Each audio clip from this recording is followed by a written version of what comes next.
और इस वक्त की बड़ी जानकारी, भारत और श्रीलंका के बीच मुकाबला। और आपको बता दें कि हमारे साथ हमारे दो विशेष मेहमान बने हुए हैं। सबा करीम साहब है, रतिंदर सिंह सोढी भी हैं।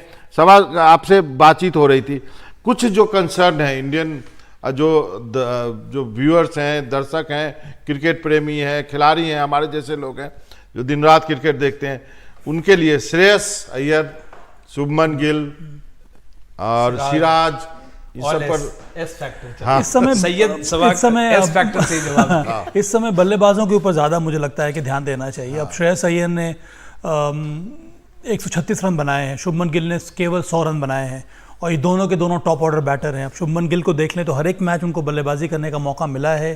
चंद मैचेस में उनको शुरुआत भी मिली है पर उसको बड़ा स्कोर वो खड़ा कर नहीं पाए हैं। तो वो भारत ये चाहेगा कि शुभमन गिल आज फिर से बल्लेबाजी करें और बड़ा स्कोर खड़ा करें।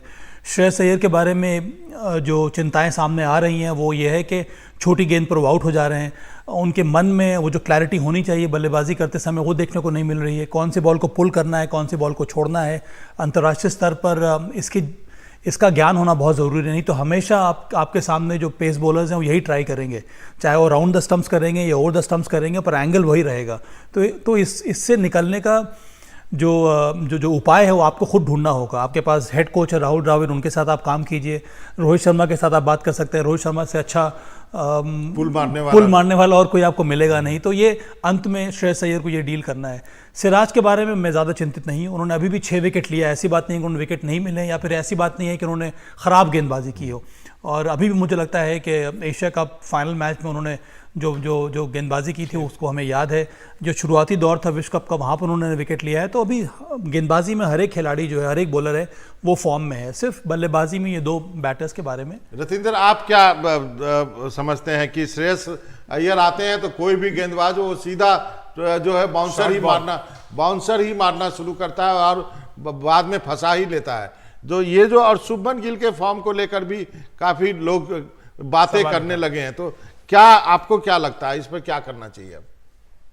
विमल, चिंता तो है, क्योंकि अगर आप श्रेयस की बात करें, शॉर्ट बॉल पे उनको बहुत दिक्कत आ रही है। और वर्ल्ड क्रिकेट में जब आप अपनी कंट्री के लिए खेलते हैं आपको बहुत जल्दी रीड आउट किया जाता है। अगर आप कंसिस्टेंटली ऐसे ही आउट होंगे तो आपको कोई भी बॉलर आएगा पहले छोटा बॉल करेगा, उसके बाद आगे खिलाएगा। तो उस प्रॉब्लम को अगर आप एड्रेस नहीं करेंगे तो बड़ी दिक्कत हो सकती है। हमने देखा बहुत से बल्लेबाज भारतीय टीम में ऐसे होते थे, जब अंतरराष्ट्रीय क्रिकेट में आए उनको दिक्कत हुई शॉर्ट बॉल के सामने, लेकिन उसके बाद उन्होंने मेहनत की, नेट्स में गए और उसके बाद उनको वो प्रॉब्लम नहीं रही, शॉर्ट बॉल को अच्छा खेलने लग गए। तो कुछ ऐसा ही करना होगा श्रेयस अय्यर को जब वर्ल्ड कप खत्म होता है। लेकिन फिलहाल उनको फॉर्म को पकड़ना होगा। शुभमन गिल जबरदस्त प्लेयर हैं, अपने दिन वो दुनिया के सबसे खतरनाक बल्लेबाज होते हैं, लेकिन उन्होंने भी बड़ी फॉर्म को नहीं पकड़ा है। तो यहां पे फिर मैं वही बात करूंगा, सेमीफाइनल, फाइनल, उसमें हमें अपने सारे प्लेयर्स फायरिंग चाहिए, रन्स बनाते हुए चाहिए, क्योंकि हो सकता है विराट कोहली या रोहित शर्मा का सेमीफाइनल में दिन ना हो। हम हरगिज ये नहीं चाहते वो रन बनाए, लेकिन क्रिकेट है, कुछ भी हो सकता है। तो कौन बैकअप करेगा, कौन आके बारी संभालेगा? क्योंकि फिलहाल अभी हम जो भी मैच जीते हैं, रोहित शर्मा, विराट कोहली ने कमाल किया है और आगे भी वो कमाल करते रहे। लेकिन अगर शुभमन गिल फॉर्म पकड़ लेते हैं, अगर श्रेयस, इनकी आवाज चली गई, आपकी आवाज चली गई रतिंदर। और आप नहीं, ये सवाल जो है बहुत वैलिड है। हाँ। जो रतिंदर की जो डर है वो डर सबके मन में है कि यदि किसी दिन विराट और रोहित में से दोनों ना चले, या केएल राहुल नीचे, तो अभी होता है विराट नहीं चलते हैं तो रोहित चल जाते हैं, तो दोनों में से कोई, और पीछे आके केएल राहुल जो है वो संभाल दे रहे हैं। बीच में आपके बाबा यही है ना कि हम लोग सारे मैचेस जीत गए हैं, तब भी हम लोग आगे के बारे में सोच रहे हैं, अरे यार इनको भी रन बनाने। लेकिन ठीक है, मतलब इंडियन जो अब नुआंसेस समझते हैं, जैसे आप ब्राजील जाएं तो वहाँ फुटबॉल पे बारीकी। अच्छा रतिंदर, मैं और आप काफी दिनों से मिले नहीं, इसलिए आप मुझ में और बाबा में कंफ्यूज कर रहे हैं। आई एम विमल, बाबा मनोरंजन भारती। एनीवे, एक सवाल, सोडी जब ऐसी गलती कैसे कर सकते हैं? मतलब इससे ये तो उसमें हम लोगों की भी गलती है कि ज्यादा आमने सामने बहुत कम मिल रहा है। बहुत मैंने इनका इंटरव्यू किया था जब ये श्रीलंका के खिलाफ कैप्टन थे। महान खिलाड़ी रह चुके हैं, जूनियर लेवल में तो बहुत जबरदस्त प्रदर्शन रहा है।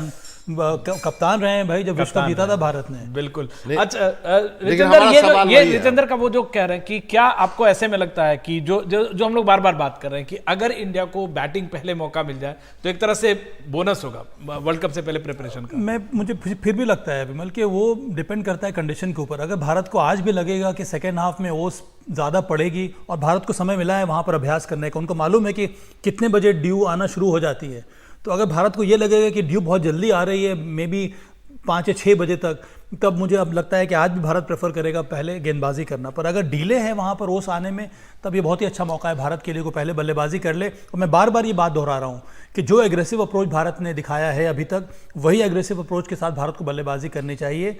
और अगर विकेट ठीक रहा तो भारत को प्रयास करना चाहिए 350 से ऊपर का रन बनाने के लिए। बाबा सभा जो है ना, सभा सॉलिडिटी इसलिए दिखा रहे हैं, उसे कोई पता नहीं है, लेकिन बाहर से जो क्रैक करने, मैं केवल स्टेटमेंट देता हूँ उस पर। विराट कोहली और रोहित शर्मा को लेकर जो सोशल मीडिया पे जो मचा हुआ है, उसमें विराट कोहली ने बोला कि मैं और रोहित 15 साल से एक दूसरे के साथ खेलते हैं, हम चाह रहे हैं कि एक साथ वर्ल्ड कप जीतें। आपको पहले भी याद होगा जब इंडिया गई थी, धोनी को पूरी टीम को लाना पड़ा था। वो क्रैक अगर कहीं से पहुंच रहा है तो शायद मीडिया पहुंचा रही है, सोशल मीडिया पहुंचा रही है। नहीं, मीडिया पहुंचाने का नहीं, हम तो ये कह रहे हैं कि सवाल का कहना सही है कि ये टीम परफेक्ट है, जीतते आ रही है, फिर भी आप सवाल क्यों कर रहे हो? लेकिन हम तो सवाल पूछेंगे क्योंकि हम आपको क्रैक दिखा रहे हैं। आपके बंदे जो है तो कुछ बंदे अच्छा कर रहे हैं, कुछ नहीं कर रहे, तो फिर कहोगे हर ऑफिस में तो यही होता है, 20% तो फ्लोटर ही होते हैं, तो ये फ्लोटर क्यों है टीम में? आप जो क्योंकि बाबा इन फ्लोटर की भी जरूरत है टीम को। अभी देखिए अभी और भी मैचेस आने वाले हैं, इसमें ये खिलाड़ी भी परफॉर्म करेंगे। सूर्य कुमार यादव को मौका मिला, उन्होंने पिछले मैच में कितनी अच्छी पारी खेली, 49 रन की बहुत ही बहुमूल्य पारी उन्होंने खेली। श्रेयस अय्यर ने एक मैच में अर्धशतकीय पारी खेली थी, नाबाद रहे थे। तो चूंकि नंबर 4 पर आ रहे हैं और नंबर 4 एक बहुत ही अहम कड़ी होती है, इसीलिए हम लोग चाह रहे हैं कि और अच्छा फॉर्म दिखलाएं श्रेयस अय्यर। शुभमन गिल के बारे में सबको पता है कितने शानदार वो खिलाड़ी हैं और उनको मौका मिल रहा है ओपन करने का, और उसके साथ साथ उनके ऊपर तेज़ गति से रन बनाने का भी दबाव नहीं है कि वो काम तो रोहित शर्मा कर ही रहे हैं। तो शुभमन गिल अगर थोड़ा बहुत संभल कर समय लेकर वो खेलेंगे, जितने बड़े खिलाड़ी हैं, मुझे लगता है बहुत जल्दी एक बड़ा स्कोर जरूर हमें देखने 300 से बड़ा तो ये हुआ ना, एडवाइस दे दिया ना इन्होंने आखिरी में कि शुभमन गिल थोड़ा समय लेकर खेले, उनके पास जो दबाव भी नहीं है, उनका काम आधा काम जो है रोहित कर दे रहे हैं। फिर भी यदि आज के मैच में फिर वही बात हो गई तो फिर आप कहोगे कल को कि बाबा फिर तुम यही बात पूछ रहे हो। डर मैं खत्म कर देता हूँ। विराट कोहली जब भी 10 रन से, एक स्टैटिस्टिकल डर खत्म कर रहा हूँ, 10 रन से कम बनाते हैं तो पूरे करियर में 14-15 बार हुआ है कि अगले मैच में सेंचुरी बनाई है। तो आज तो रितेंद्र, आज उनसे आप 4900 की, हम लोग एस्ट्रोलॉजर जैसे सवाल पूछ रहे हैं, 4900 की उम्मीद कर रहे हैं? बिल्कुल विमल, देखिए यहाँ पे लग रहा है जैसे विराट कोहली ने फॉर्म को पकड़ा है, रन्स वो बनाते जाएंगे, क्योंकि बड़े प्लेयर की यही निशानी होती है, जब वो फॉर्म को पकड़ता है उसको छोड़ता नहीं है, गलती नहीं करता है। और विराट कोहली की जो भूख है रन बनाने की, ये बकमाल है, एग्जैम्पलरी है किसी भी एक युवा खिलाड़ी के लिए। और जैसे आपने कहा स्टैट्स की बात की, हम सब उम्मीद कर रहे हैं, फिंगर्स क्रॉस की आज विराट कोहली एक और सैकड़ा जड़ेंगे। और यहाँ पे विराट कोहली की फॉर्म बहुत जरूरी है। अगर हम ये वर्ल्ड कप जीत रहे हैं, विराट कोहली को फाइनल तक रन बनाने पड़ेंगे। मैं मानता हूं शुभमन गिल, श्रेयस की हम बात कर रहे हैं, उन्हें जिम्मेदारी लेनी होगी, सूर्य को लेनी होगी, लेकिन end of the day we are heavily depending on Virat Kohli. नहीं, लेकिन पिछले मैच में जब जो आपने देखा 9 बॉल तक सिंगल्स नहीं आए, उसके बाद डेस्परेट होकर के वो शॉट खेला, नहीं खेलना चाहिए, बड़े अच्छे खेलते, जमीन से भी मार सकते थे, लेकिन प्रेशर में आ जाता है प्लेयर यदि। और वही सोचे कि विराट कोहली जैसा खिलाड़ी भी उस दबाव में आ जाता है कि उसे भी रन बनाना है, जल्दी रन बनाना है, और उस तरह के शॉट्स वो खेल देता है। इसी वजह से तो कहा जाता है कि एक ऐसा खेल है जहाँ पर आप हमेशा आपको बहुत कुछ सीखने को मिलता रहता है। आप ये नहीं सोच सकते कि पिछले मैच में मैंने शतक लगाया है, मेरा फॉर्म इतना अच्छा है, तो आज मैं जो भी करना चाहूँगा उसमें मुझे सफलता मिलेगी। एक बॉल का खेल है और इसीलिए गेम बहुत कुछ सिखाता है आपको। पर आज तैयारी ज़रूर करके आएंगे विराट कोहली, क्योंकि बहुत ही अनयूजुअल तरीके से पिछले मैच में आउट हुए थे। बहुत कम बार ऐसा हुआ है मुझे लगता है उनके करियर में, चाहे वो टेस्ट मैचेस में हो या फिर वाइट बॉल क्रिकेट में हो, कि इस तरह का शॉट खेलकर वो बेसब्री उन्होंने दिखाई और बड़े शॉट खेलने के चक्कर में आउट हो गए। उनका गेम है नहीं। तो जैसे आप पिछले मैच की बात कर रहे हैं, जैसे रोहित शर्मा जबरदस्त फॉर्म में, अगर एंजेलो मैथ्यूज के खिलाफ उनका रिकॉर्ड बहुत अच्छा नहीं है, 14-15 का एवरेज है। रितेंद्र, आपको लगता है कि रोहित शर्मा के माइंड में ये कहीं पे प्ले कर सकता है? Angelo Mathews last world cup में भी थे, अकेले शायद वो एक खिलाड़ी हैं श्रीलंका से जो वो थे, हमारे पास 1-2 खिलाड़ी हैं, उनके पास शायद वो हैं। क्या ये सब माइंड में स्टार्ट मैदान में उतरते वक्त, खासकर जिस फॉर्म में है रोहित, ये माइंड पे काम करेगा? ये डुअल होगा? जी हाँ विमल, देखिए प्लेयर के माइंड में होता है उसका हैप्पी हंटिंग ग्राउंड कौन सा है, कौन से बॉलर्स ने उसको आउट किया है, तो उसको काम करना पड़ता है, इस पे होमवर्क करके जाता है कि मैंने अगर फलाने को ये शॉट खेला था, आज मैं वो शॉट नहीं खेलूंगा।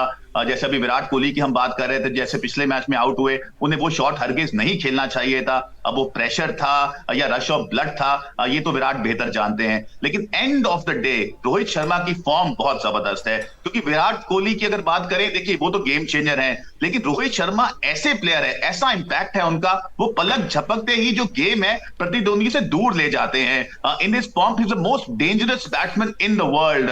तो आज हम सब उम्मीद कर रहे हैं कि रोहित और विराट का बल्ला गरजे, लेकिन गिल, श्रेयस अय्यर भी थोड़ा बहुत कुछ करते रहे। तो 400 क्रॉस कर जाएगा 4-5 चले तो यहाँ 390 का वैसे भी एवरेज है, और हम साउथ अफ्रीका से बेहतर अगर अपनी टीम को मानते हैं तो 400 भी क्रॉस करे, अगर यूनिटरी लॉ ही लगाना है मैथ्स का। पर अब टीमों ने ये सोच लिया है कि अब जो इस प्रकार के विकेटों में जहाँ बैटिंग सरफेस है विमल और बाबा जी, वहाँ पे ऐसा है कि आपको सोचना पड़ेगा 350 से ऊपर 350 अब पार स्कोर हो गया है। आपने देखा ऑस्ट्रेलिया और न्यूजीलैंड के खिलाफ क्या हुआ था। बिल्कुल। तो अब हर एक टीम की अप्रोच वही रहती है, पर अंत में ये डिसाइड कौन करता है कि कितना टारगेट होना चाहिए? डिसाइड करता है आपका टॉप ऑर्डर। नहीं, आपका टॉप ऑर्डर जो वो जाता है बैटिंग करने के लिए, वो संदेश दे देता है, खेल से अपने वो संदेश देता है अन्य खिलाड़ियों को। तो रोहित शर्मा और शुभमन गिल ये संदेश देंगे कि ये विकेट पे कितना आप स्कोर कर सकते हैं, और जो बाहर में बैठे हुए जो खिलाड़ी हैं उनको पता चल जाता है कि इस विकेट पे किस तरह के शॉट मुझे खेलने हैं, कौन से बॉलर को मुझे टारगेट करना है, ये विकेट किस प्रकार का है, इसमें बाउंस ठीक है कि नहीं, या इसमें अकस्मात बाउंस है या फिर ज़्यादा बॉल ग्रिप कर रही है। तो इन सब चीज़ों का अंदाजा मिल जाता है, इसीलिए बहुत ज़्यादा जिम्मेदारी रहती है। जैसे अफगानिस्तान का जो मैच हम लोग देख रहे थे, अफगानिस्तान के मैच में उन्होंने बनाया हुआ था कि पहले 10 ओवर में इतना है, ये प्रोबेबली चेजिंग टीम बनाती है, चेज करते हुए टीम बनाती है। यहाँ पे मैं अब एक चर्चा साउथ अफ्रीका की भी करनी चाहिए, जो वो जिस ब्रांड की क्रिकेट खेल रहे हैं, मतलब अब तो लगता है कि 400 भी बनेंगे आराम से यदि उनको आप मौका दे दो तो जरूर बन सकते हैं। वो उनके खेल को आप जरा एनालाइज करके बताइए कि उस ब्रांड ऑफ क्रिकेट क्या है। देखिए उनके डिकॉक उनके लिए बहुत ही महत्वपूर्ण खिलाड़ी हैं, चौथा वो शतक लगा चुके हैं।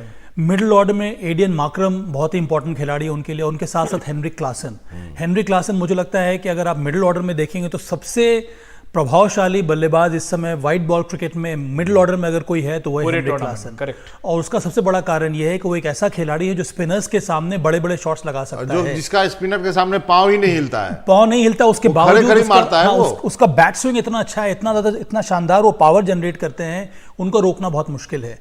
तो ये इनके पास, उसके साथ उनके पास डेविड मिलर भी है, वो left hand right hand combination है। कल के मैच में भी है, कल के मैच में वैन डूसन ने शतक लगा दिया, तो उनकी टीम की बल्लेबाजी बहुत ज्यादा मजबूत है। उन्होंने एक और काम किया है, अब कल के मैच में आपको याद होगा, अब उनके पास 5 front line wicket taking bowlers हैं, तो उनको ये लगता है कि उनके अंदर जो कमी थी, जहां पर वो चेज नहीं कर पा रहे थे, उसको दूर करने के लिए उन्होंने ये किया है कि उन्होंने अब 5 बॉलर्स खिलाने शुरू कर दिए हैं, 5 बॉलर और 5 विशेषज्ञ बैट्समैन, 5। हाँ, उसके साथ साथ तामजी शामसी हैं, फिर उनके पास 3 front line pace bowler, Marco Jansen much improve pace bowler, Rabada के बारे में हमें पता है, ये दोनों शानदार गेंदबाज हैं। उसके साथ साथ वो जेराल्ड कोएट्जे, वो भी एक upcoming right arm pace bowler जिनके पास गति है और बहुत ही हार्ड वर्किंग वो खिलाड़ी है। अच्छा, हम लोगों ने बहुत सारा माइन्यूट बातों पे ध्यान दिया, लेकिन अब एक ब्रेक लेके कुछ बड़ी बातें हो रही हैं। आज शाहरुख खान का बर्थडे है, सेंचुरी का हम इंतजार कर रहे हैं, और विराट कोहली का भी बर्थडे आने वाला है, और 2 पॉलिटिकल खबर है जो मैं आप लोग को बता के बोर नहीं करूंगा। अभी एक ब्रेक लेते हैं।